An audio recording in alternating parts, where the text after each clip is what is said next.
thank you very much for doing this. And Montel, let me go ahead and ask you the first question I ask everybody. Where were you born and raised? Born and raised in Chicago. And what was it like living there as a kid?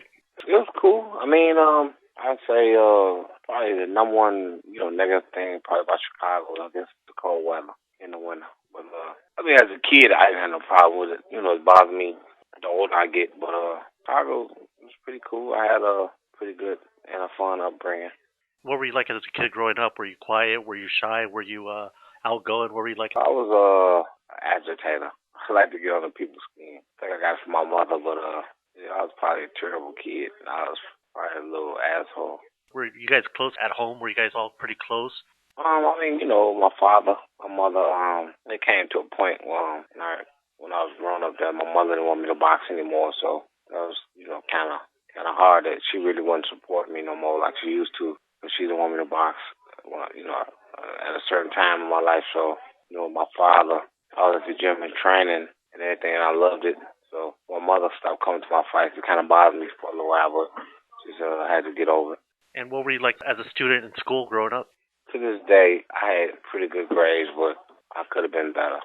I know I didn't. I think I just did enough just to get by. Yeah. I know I was smart enough. Then my grades, I actually graduated 3.0 grade point average, but it could have been even better. I just did enough just to get by. Kind of lazy. Were your parents strict with your grades in school or how you did in school?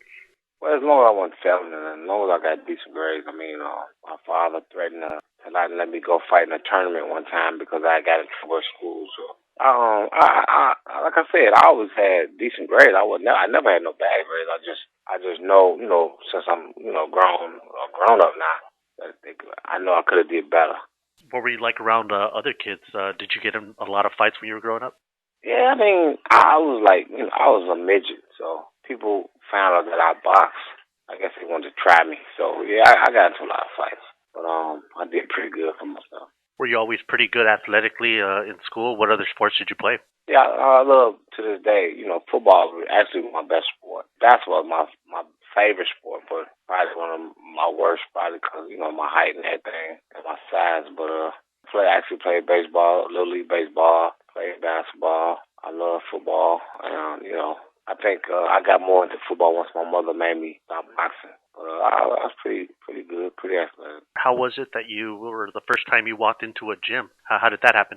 Well, it's kind of crazy because it was like I was born into a gym, so it really wasn't nothing special. I just thought it was just everyday living. I didn't know what I was doing in the gym. So I was born in the gym, so it wasn't, I never really looked at it like it was special. And I just thought, it was just everyday life. I didn't know nothing, to it. Do you remember the first time you got in the ring to spar or to box with somebody else? I remember, I know I sparred a guy named Tony Roberts. I probably had to be about 7 or 8. He might have been my first sparring partner. I don't know. I was in the gym so young. I know I had my first fight when I was 5, so I don't remember the fight. I just remember the build-up to the fight. I just remember because I had a picture. I mean, his name was Lee Turner. I actually still see him to this day. It's kind of funny. A story I ain't going to get into, but I fought a guy named Lee Turner. We was both 5. I mean, they weren't official fights because official fights, they really don't keep count to your 10. But I had my first show fight when I was 5 years old. I don't remember the fight at all, but I remember the lead-up, the build-up to it. And I know we had took a picture in the ring together. Well, you're probably too young to remember, but from what people told you or your dad told you, do you remember what they said about your performances in there? Did they say you were a natural, or is it something that you gradually had to get good at?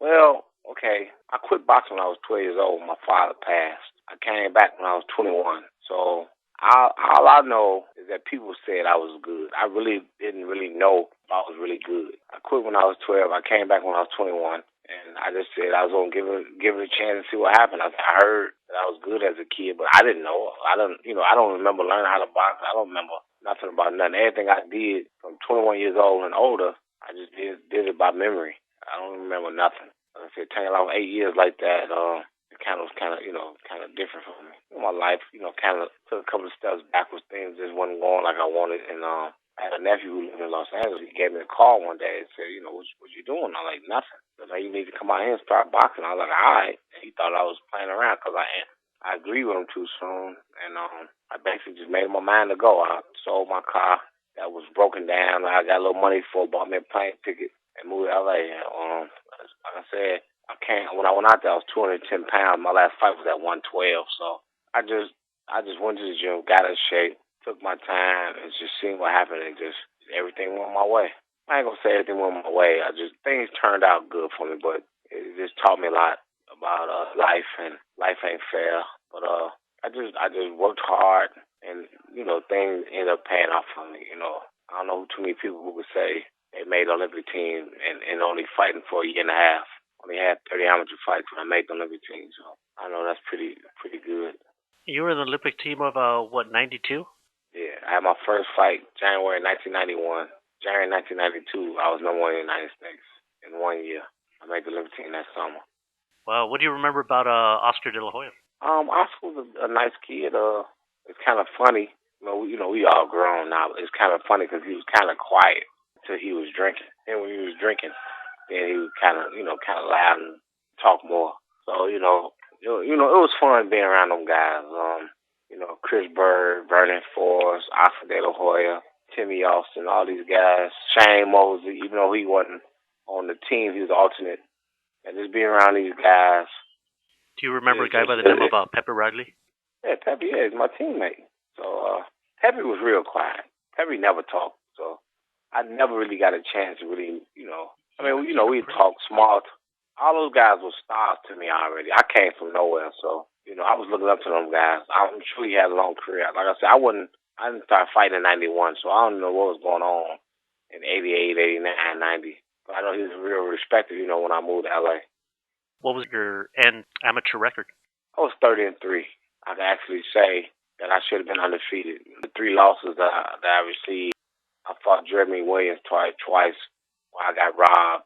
And when I fought the German in the quarterfinals for the Olympics, I got robbed on national TV. So I really can actually say that I should have been undefeated. I just wish, I would have had the opportunity to get the gold medal that they took from me. And what weight was Chris Bird fighting at that time? Chris was fighting middleweight then, 165. It's kind of funny because Donnell Nicholson, me and Chris Bird was roommates in the Olympics. And it was 3 beds in the room, and we made him take the middle bed because he was the smallest guy. He ended up being the heavyweight champion of the world. In your opinion, how important is it to have an extensive amateur career? Do you think it's important, or it doesn't really matter? It depends more on the individual? I got to say it depends on the individual. I had 30 amateurs. I made it, so I think anybody else can make it. I just think if you got the heart, the determination, and the discipline, the desire, if you set your mind to do something, I think you can do it. And at what point did you decide to go into the pros? Well, of course, after making the Olympic team, I knew I was good enough to be a professional, and I just thought that my career was suited better for the pros and amateurs because of the way I fought. I was short for my height, but I was real defensive. And, every fight I fought, I pretty much spotted every got 3 points, because I got cautioned for having my head low, for slipping punches. So I couldn't wait to turn pro. I just knew my style. I just knew I'd be a better pro than amateur. And back then, when you were when you were in the amateurs about to turn pro, who were your favorite boxers to watch on TV? Funny thing about it, like all the guys who knew me knew that Pernell Whitaker and James Toney was my 2 favorite fighters. So it was kind of funny. I actually, when I got home from Barcelona, I went to Detroit to talk to James and Jackie Callan about managing me. And he was, the first day I met him, he knew who I was and spoke to me, and it blew my mind and made my day. And it's kind of crazy. And 3 years later, we ended up fighting each other. And what do you remember about your pro debut? My pro debut, I fought on Bernard Hopkins on the card.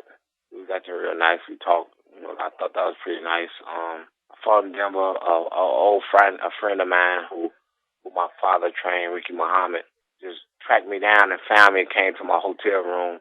And that was fun to see him. I remember me and Stevie Johnson. We fought, on the same card. Who was a big time amateur and a guy who I looked up to. The thing that I guess that made the biggest deal was me getting in the ring without a headgear. I think I couldn't believe how free I felt without that headgear. And I fought a guy who wasn't the greatest guy in the world. When I hit him, he went down. I was excited, but I never really got too. I never really made a big deal about fights. When you the guy who you're supposed to be, I never made a big deal about it. You know what I'm saying? So it was just, one step, going forward. When you were going through the drapes that day to go to the ring, do you remember what you were feeling? If you were nervous, if you were calm? I just remember. I remember. Nah, I was never. I never been nervous for a fight. I mean, for some reason, I don't know. I think because I was in the gym so young that boxing was just like a walk in the park. It was just like drinking some water, just breathing. It was never no big deal to me. I was always worried about my loved ones. I mean, I remember my ex-wife. I made sure I got eye contact with her and made sure she was cool and told her everything would be all right. I never really, made no big deal about it. It never was no big deal to me. I never nervous and like that for no fight. That's why they end up.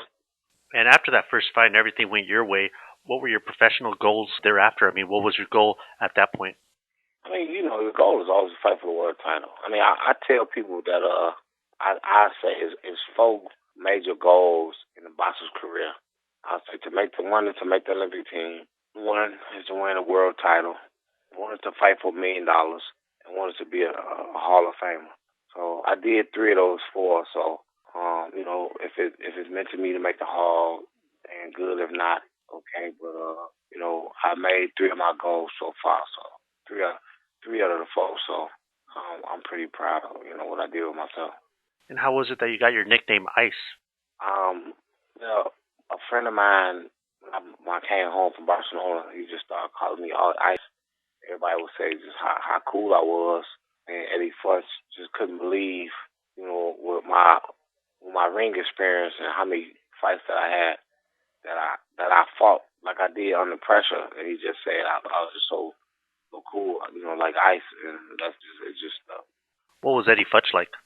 It was a great experience being around him, man. Just sitting there talking to him, asking him questions, just picking his brain, just talking about all kinds of things. It was fun too because him training Joe Frazier and me being around Muhammad Ali and him being my greatest fighter ever. It was just fun to go back and forth, with him about that. And actually, funny that you bring that up because until you said Joe Frazier right now, you're very much like Joe Frazier as far as you being as short and compact as you were, and you were in a weight division where a lot of people are like really tall, but you being compact to the floor and being able to spring up and hit going upwards. I mean that kind of gave you a lot of the power advantage. Right. Well, the funny thing about it, Larry Merchant made a comment on ESPN on HBO when I was fighting. He said that Montel Griffin fights like a lamppost, but he's built like a fire hydrant. And it's funny because as a kid, watching Muhammad Ali, I learned how to fight as a tall man, not knowing that I wasn't going to be tall and being a midget. And but still end up fighting the same way. What was your first tough fight? Let's say after your first dozen fights or so. My first tough fight, I had to say, I actually fought 10 times the first year of my career. I don't remember having no tough fights, but I fought a guy from St. Louis named Ray Lathan, who was an amateur star and undefeated pro. He was 14-0 with 13 knockouts, and he hit harder. He hit me harder than any man who ever hit me in my career to this day. And that was the first big win, the toughest fight of my career. And I just want to say, may Ray Lathan rest in peace because he passed away. But that was probably my first tough fight. What was it like fighting there in L.A.? Well, it was perfect because I had lived in L.A. for 3 years, so it was just like I had just went home. Went home to fight because, like I said, L.A. is like my second home. I lived there for 3 years. I actually, to this day, I hate that I moved back to Chicago. I probably should stay in L.A., but that's the past. But it was great having an opportunity to fight in Chicago. L.A. because I moved away in '93 and I went back in '94 to fight. I think it was '94. It might have been '95, but yeah, it was in late '94. Right. Okay. Yeah. So yeah, it was cool going home because I had a lot of friends there. Your first big fight, or at least TV wise, James Toney. What do you remember about that fight, and how do you remember getting that call that you were going to be fighting him? I just fought Ray. James was fighting Roy Jones. Jackie Callan asked me to go to his hotel room and say hi to him. I was like, I really didn't want to. I said, okay. And, when we got there, she changed the whole story around and told James that I want to come up there and say hi to him, but I really didn't. And, he really wasn't, he really wasn't friendly with me. And I was kind of, at first because we had got along pretty good and wasn't friendly at all. I said hi and hurried up and left. And when Roy lost and they called me a few months after that to fight him, a friend of mine, Skipper Kelp, told me that James knew that day that he was going to fight you. That's probably why he was acting the way he was. So it was kind of crazy. Like I said, he was my idol. He was a legend. Tony had 13 pro fights. I think he was I had 14 pro fights, and a lot of people, I guess, was questioning, was I rushing or going too fast. I think I remember my wife at the time even asked me, do I think I could beat him? And I just told everybody, look, I'm not worried. I know I'm going to beat him because I sparred him in '92 when he was a world champ. I was an amateur, and it was nothing. It wasn't nothing. I mean, I held my own. He couldn't do nothing to me. I knew, 3 years later, I didn't do nothing but get better. So I wasn't worried about fighting. He was a pretty intimidating looking guy. I mean, even back then, and you would just see him, and he was. What was it like before the first bell, and when you're looking across the ring for him, before right when the bell's about to ring? What were you thinking, or what were your thoughts at that point? Well, I knew he couldn't use that intimidation factor like he used against a lot of other guys because we was friends. I spent time in his house. I stayed with him for like a week in Detroit, so I really wasn't worried about that. And like I said, we had already been in the ring and sparred. I already had confidence in my abilities, so I really wasn't worried about it. It wasn't no big deal to me. I mean, the crazy thing about it was when I looked up at the tail of the tape, I just, as a kid growing up watching HBO, looking at the tail of the tape of the two fighters, you get excited. You can't wait, the fighters girl come on and you can't wait. I looked up at our tail of the tape and kind of lost it for a minute. And I was like, oh my God, I can't believe that's James Toney. And I had to tell myself to snap out of it. I said, come on, it's time, time to get to business. So that was kind of funny, but yeah, it wasn't no big deal to me. I mean, like I said, I never really got excited. I never got nervous. It just really wasn't no big deal. It was just business. Actually, I remember being in camp for that fight in Palm Springs. I was training. Rick Bowe was training for forgot who he was fighting, but I was there training also. And I told Theo Torrance, was my trainer. I said, man, I said, what's wrong with me? I said, I'm not excited. I'm like, I'm not nervous. I'm like, it's not no big deal to me. He said, that's perfect. That's the best way to be. I couldn't even believe it. I had to ask him. I said, man, I'm not even excited. It was just like a normal fight. And I just couldn't believe it. And he told me, said, don't worry about it. That's the best thing in the world. And that's how it was pretty much my whole career. And actually, that might have been one of the reasons why you won, because who was it, Custom Model, that used to say, when an intimidator fails to intimidate, he himself becomes intimidated.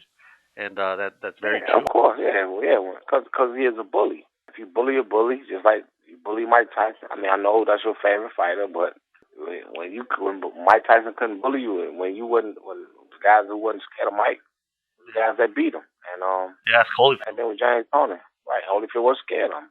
Buster Douglas wasn't scared of him. Lennox Lewis wasn't scared of him. They all beat him, and I wasn't intimidated of James Toney. And at the decision, what did you feel? Did you feel confident that you were going to get the victory, or was it kind of like up in there, knowing that it was Vegas and that they could have probably took it for you because of politics and all that stuff? Were you pretty confident? Well, I mean, after getting robbed of my gold medal, I pretty much knew that anything could happen. I thought I had won the fight. Did I think I was going to decision? I didn't know.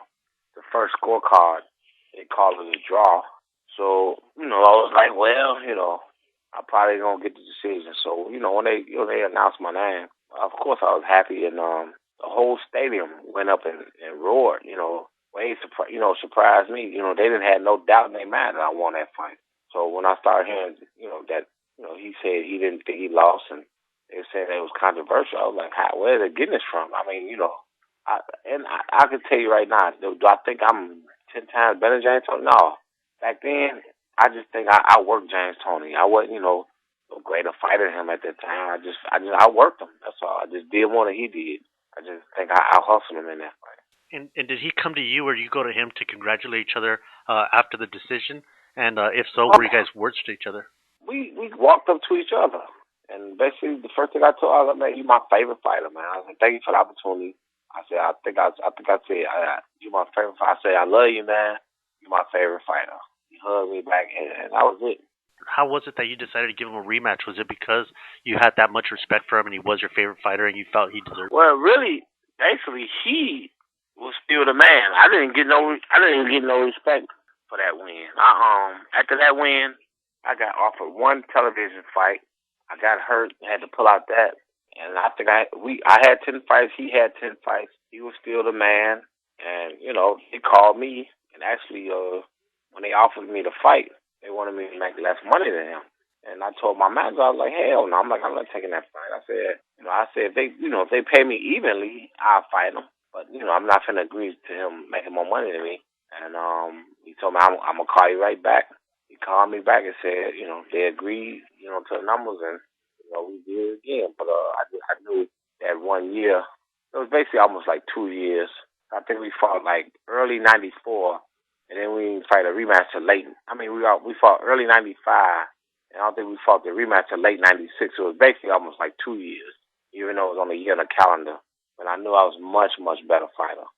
Yeah, not only that, you stayed very active during those almost 2 years, like you said. You got every one of those fights that you fought between your two fights with him. You won every one by KO, and a lot of those, most of those, by early KO. My managers, I'm sure they, looked out for me, made sure they ain't overmatched me or whatever. They didn't want to mess up. But I just wanted to beat whoever they put in the ring. I know I was a much better fighter, and I just felt like I was disrespected. I just felt I never got the respect I deserved for going to that fight, even though I had beat him already. It was like he was the favorite. So I just wanted to make it no questions asked. I keep hearing that it was controversial again and everything, but on the judge's scorecard, it wasn't even close.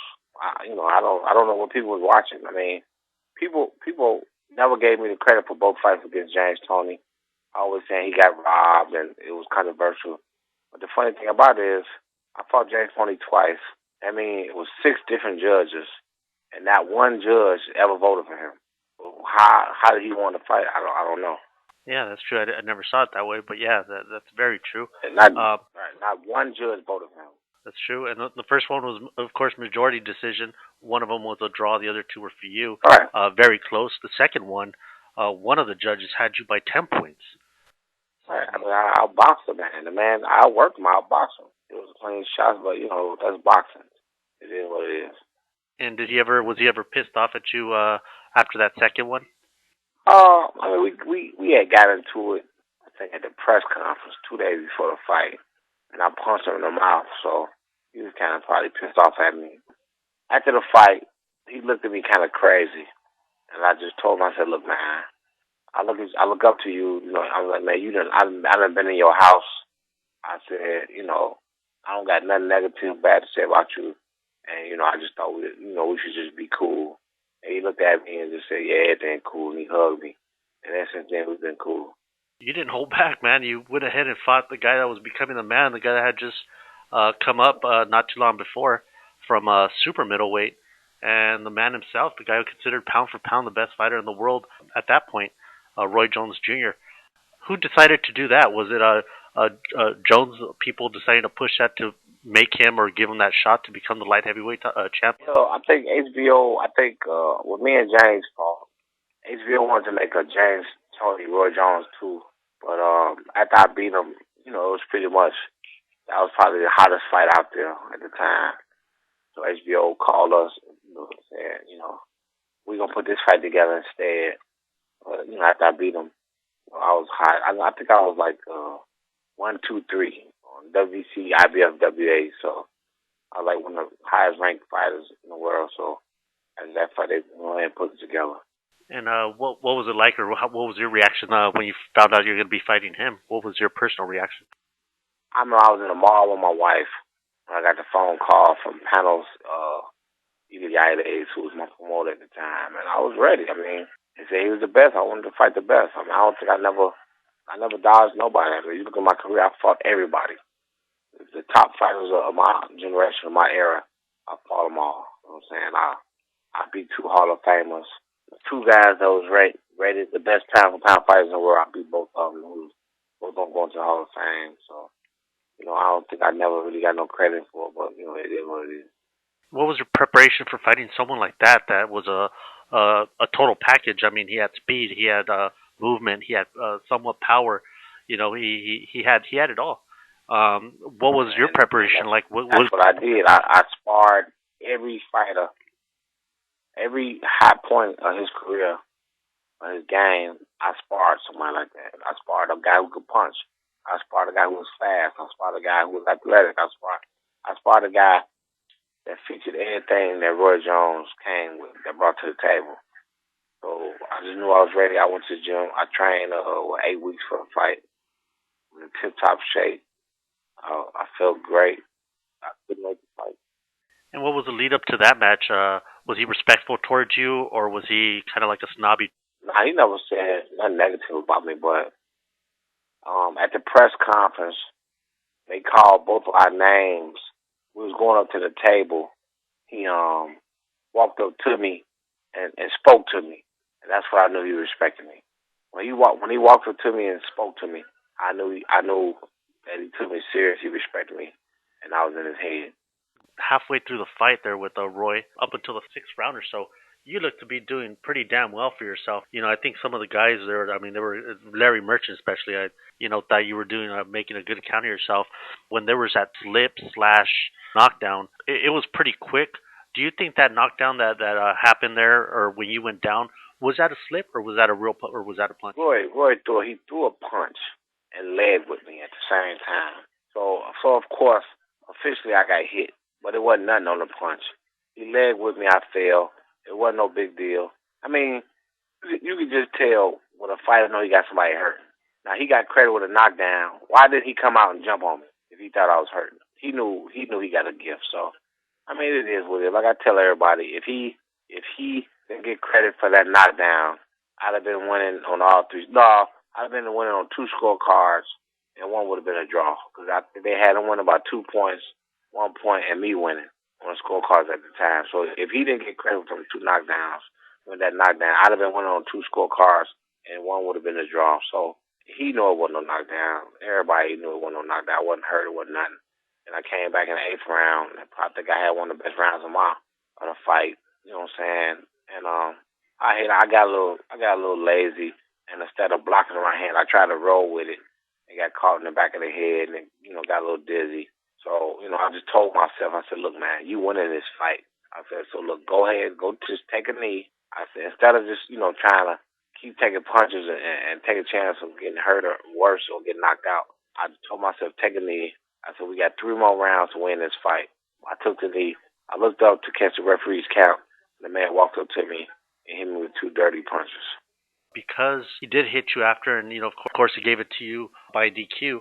Do you think if it wasn't for those 2 punches, the fight would have finished and you would have or went on to win the decision there? I mean, I think so. He would have got credit with a knockdown, so it would have changed the scorecard a little bit. But I had them 3 rounds to try to suck it up and come back. But like I said, I was more dizzy than hurt. I got hit in the back of the head, so I was a little dizzy. I was just waiting for it to wear off. But I would love to have seen what would have happened in that fight because I didn't want to win. I didn't want to win like that. And while you were on a knee, it did look like you were trying to get your focus straight. You were trying to get your mind straight or your eyesight straight, like you're saying. What was running through your mind there at that second, of course, before the punches? Were you still okay? The first punch, I was okay. I was trying to look at the referee and say, what the hell is going on? Second punch, he loaded up and caught me. And I even had people tell me, hey, I'm reading people that I was faking it. And I said, oh my God, that's crazy. I could have got killed. This man walked up to me and loaded up and hit me with a shot I didn't see. So, that was crazy, but it was just, one of them things I just couldn't. I'm glad that I didn't lose consciousness. I didn't get knocked unconscious because I don't know what would happen with my career after that. But I was listening to the referee count. I heard everything. I heard him counting, but it was like I was paralyzed. I just couldn't move. And by the time I got up, I was real upset because they basically counted me out. My brother told me, don't worry about it, that he heard the the commissioner said that they were going to disqualify him. And at that point, of course, they give you the disqualification win. Roy's argument, for any of his goers was, hey, the referee didn't come, push me away, so at any point he could have sprung up and hit me. Yeah, but he didn't knock me down, though. I went out my way to give myself more room so I wouldn't be that close to him. I took a step back to take the knee, so, anything. What would you say to those people that, I'm sure you heard a lot of it after your fight was over? There was a lot of people who were saying you were faking it. What would you say to them? It is. It is. Let me walk up to anybody who not paying no attention and hit them and see what happens. You know what I'm saying? It is. They Roy Jones fans, and they making excuses for the man because he was the champ, because he was pound for pound or whatever. Roy Jones apologized to me about 4 or 5 times, but when he went on TV, he would change his story. But, like I said, I'm not going to worry about that. It's over. Did you get a lot of that, though? Was there a lot of people that were... I read a lot of negative stuff. I actually stopped reading boxing magazines, and I stopped even getting all this stuff because I was just tired of reading about negative stuff. People, don't front me off or put me down because I got hit illegally. You know what I'm saying? So, like I said, I could have died. I could have got hurt. And it's funny that they only look at that part, but it is what it is, though. What made you go ahead and take that rematch right away thereafter? It was really my lawyer, my manager, my promoter pushed me into the rematch. I mean, I didn't have no problem fighting Roy. I just wanted the money to be a certain amount. I didn't get paid or offered what I wanted, so I was thinking about fighting somebody else. My trainer wanted me to fight somebody else, but my promoter pushed me into it. The WBC pushed me into it. Of course, if I had it all over to do again, I wouldn't have went right back and fought the rematch because the way everything played out, HBO needed the man to win so bad because they had put so much money into him that whatever they could do to get him an edge or advantage, they did that fight. So, I mean, you live and learn. With all your experience and knowledge that you have of the game or that you had of the game at that point, do you think if you would have fought, let's say, other fights between your 2 fights, do you think the rematch would have made more money or less money? Because of course, people would have more money. Because no matter what Roy did, I was the only man that beat him. It wasn't no fluke. I was really beating the man. It wasn't like he just caught me or he was just beating me down and something happened. I was in the fight. I was winning the fight. So people had respect me for what I did. But like I said, you live and learn. Things happen. If I had all over to do it again, I would handle things differently. But it is what it is. I mean, I just gotta live with how things take them how they are. For that second fight, did you find a lot of mistakes as far as what he was doing wrong where you could improve to? I was more prepared than I had ever been in my career. For every sparring partner I had for that fight, I hurt him. I cut one of them lip open. I knocked down the other one. I hurt the other. I was an animal for that fight. I trained. I figured, okay, 8 weeks. I did this. I said, this fight I'm going to train 10 so I can be a little bit better. I was prepared better than I ever been prepared for any fight in my career. I just couldn't wait to be fight the man. Things just go my way. So I didn't warm up 5 minutes for that fight. HBO came in, changed the time of the fight, didn't tell me I was a world champ. Changed the whole time of the fight, didn't tell me. I went in there cold, got hit, and lost. And that's basically what it is. I ain't making no excuses. It just is what it is. I didn't warm up for a fight.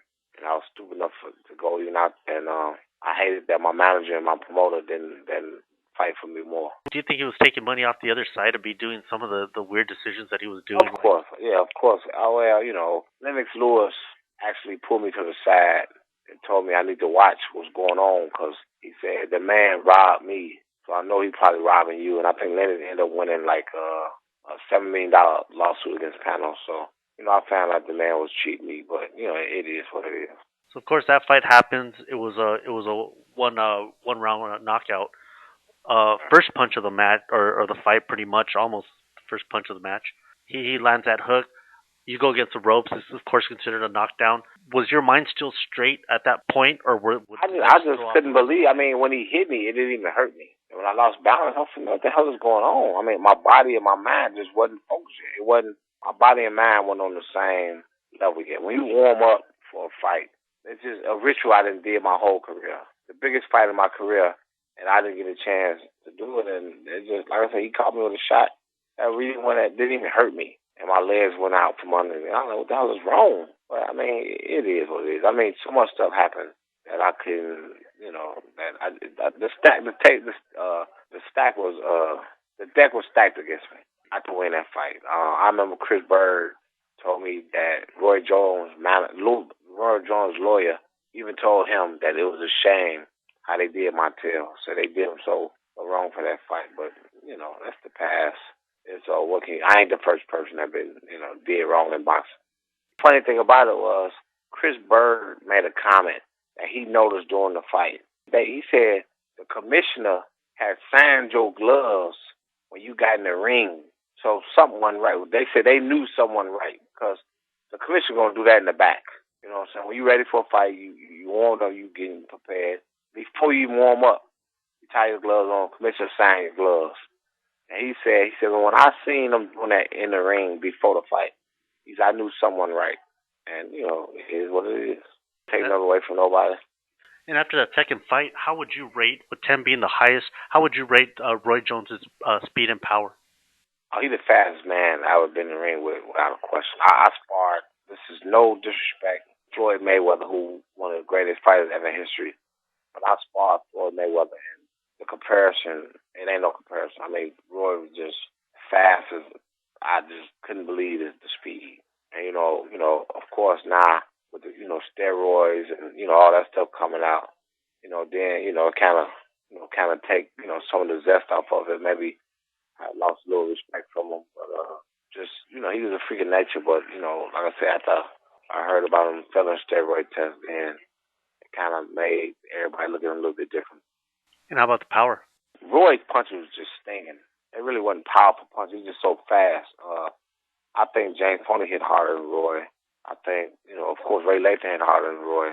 The guy Babe, who was the heavyweight champion, light heavyweight champion, fought him in Kazakhstan. He hit harder than Roy, but Roy just so fast. Like I said, you get hit with a punch you don't see. And like I said, my body wasn't prepared. It hurt me. I mean, if you ever watch that fight, now the punch looked devastating, but it didn't hurt me when he hit me. It was just, it was a nice shot. When I landed on the floor, I just shook my head because I can't even believe that I even. Your arms, you picked yourself right up, but it looked like when you tried to get up, that's where you were having the problems. Right. Your legs went out. I wasn't even hurt. I wasn't confused. I wasn't dazed. Damn shame. Like you said, your legs went out from under you. Right. My legs wasn't. My mind and my legs weren't together. I mean, my mind and my body weren't on the same page. I just shook my head, tried to get up and continue to fight, and then my legs just wasn't there, and I lost. That particular fight, of course, which was your biggest, or considered to be your biggest fights there with the guy that was a man.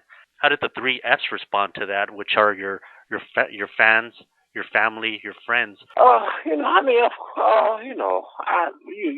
always find out who your real friends are when bad things happen to you, because you got people who on a bandwagon and they jump off once you lose. So it taught me a lot about who about life and who was really there for me, who wasn't. So I mean, what I did, I just took it in stride. I didn't like hide or go into hiding or be embarrassed. And I went out and acted my normal self. So somebody had something to say, said to my face, which of course nobody did. But of course I heard people saying stuff behind my back, but it wasn't nothing. I mean it's life. When I won 27 fights, I didn't want to commit suicide. So there wasn't no reason for me to do that after I lost. So I went through a little depression. I was a little embarrassed, but it just had to move forward. I couldn't. Like I said, I was just so mad at the situation because I know I could take a punch. I know I shouldn't have lost like that, but it is what it is. And after that fight, you did the right thing. You didn't just go hide in the cave. You fought a few months later, and you fought pretty frequently thereafter, trying to pick yourself. Vince Dorn was a real tough guy. Actually, I fought Vince Dorn my first fight after Roy, who was a real decent, respectable fighter. I thought I picked a great opponent to come off a fight like that. I actually was Vince Dorn's sparring partner in '91 when I was in the amateur, so I felt it was like a move going forward, and I beat him. You won several fights after that, and then you got to Eric Harding, who was considered to be a pretty tough individual. What do you remember about that fight? Me and my wife had just had a falling out about me cheating on her when I went to camp, and my mind went in that fight. I was supposedly fighting Derek Harmon. I didn't know nothing about Eric Harmon. I was training for Derek Harmon, and they changed Eric Harmon the week of the fight. And the only reason I went to Miami to fight that fight is because I didn't want to go home and feel like the wrath of my wife. And not taking nothing away from. I know I want to. I still to this day I know I want to fight. But probably if I was 100% in my mind, I'd dominate the fight a little bit more. But everybody to this day still call me and tell me and talk to me about that's a damn shame how they robbed me. You know what I'm saying? The man ran like a girl for 12 rounds. The announcers on TV had me winning about 6 or 7 points on every scorecard. I don't remember getting hit with a clean punch in 12 rounds. Like I said, I just took the fight because I knew I could beat him, and I didn't want to go home. But, I took the fight. I won the fight. The announcers had me winning the fight, and they gave it to him. So, what I could do about it. So, it was what it was. You said after your loss with Roy, you went through a depression. What do you consider to be depression? Like I said, I was a little embarrassed, a little just up down on myself. I knew I was, a great fighter. I knew put like this. I know I had everything that it took to be a great fighter. Have I ever been on that level? Have I been looked upon that like that? I'd never been a household name, but I knew I had everything that it took, and I just felt like that I just couldn't catch a break. That things never could go my way, so it just made me just feel bad about it. But you pretty much fought everybody that there was to fight in light heavy at that time, which was. And I didn't get an ounce of respect for it. Yeah, that is freaking weird. I mean, I think the only name I don't remember seeing or you fighting, and correct me if I'm wrong, is Virgil Hill, which was a big name back then. Virgil Hill was the only big name I didn't fight. Well, Virgil Hill, Mike McCallum. You went ahead and fought the guy you were supposed to fight earlier that you spoke of is Derek Harmon. You fought him in about 2002, and then you even fought George Khalid Jones, who they were starting to blow up a little bit. You beat both of them. I beat both of them. Got right back on target. But the funny thing about it was, me and my wife actually had separated. I got everything back on track, and then we got back together, and then my career fell apart again. The George Jones fight, we got back together and just felt the negativity. And I didn't dominate him like I should have. Then fought Tarver. And it didn't look good because, like I said, I don't think my mind was just really where it should have been. And in your opinion, you being shorter than most of these light heavyweights, was that a positive or a negative? I mean, of course it was a negative, but I just tried to make the best out of the situation. I mean, if I was 6 feet tall, 6'1", 6'2", I think I'd been heavyweight champion of the world. I think I'd been one of the greatest fighters ever. But I just did what I could do with what I was, what I had. I was 5'7", and I had to deal with fighting all guys that was bigger and taller than me. And I love boxing. I showed the world. I showed all my friends and my fans, family, something to myself that I'm not finished. I'm not done. But I just think it's at the point where, probably time to just move on, just say forget it. I haven't got no phone calls, I haven't got no offer, so I guess it's just over with. And knowing Roy Jones, how he's done in the last few fights that he's had, and knowing he's probably still willing to fight, if that ever sparked up and they wanted to throw you guys back in the ring for one last hurrah, would you be willing to? And what would it depend on? Oh, that's the only fight that it ain't no question. I would take. I mean, this man, threw my career off track. It's not a question.